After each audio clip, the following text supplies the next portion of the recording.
Hesus gapakita man nagabago iya na sura na anta darwa din na tinudloan na danang kapanaw na miling na anta baryo. Pagkita danang kikanan, gabalik danang na anta Jerusalem. Pasugiran danan iran ng mga duma na Hesus gapakita kidanan, pero ulaman gyapon kapati iran ng mga duma. Ta uryan, gapakita Hesus na anta 11 na apostolis na dananan gakaan. Pagilakan din dananan, tungod ng ula danang gapati, daw desen iran na ulo, takula gapati, tasugit na makakita kikanan, pagtapos na kananan pabannaw. Pasugo Hesus dananan. Miling kaw ta mga itaw na anta bilog na kalibutan.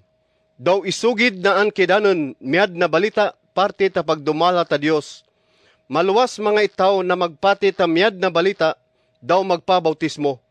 Pero mga itaw na dili magpati, maaguman danon silot na ula katapusan. Pagtapos ambal Ginoo Hesus ng mga apostolis, padala kanini na ang talangit, daw kapungko kanan na ang tenged ta Dios na ang dapit ta tuo. Iya ng matinudloan gawali na ang tabisan indi na lugar. Ta ira na pagwali, patabangan ta Ginoo dananan, daw ira na napawali pamatuuran din paagit ta mga katingalahan na nabuhat danan.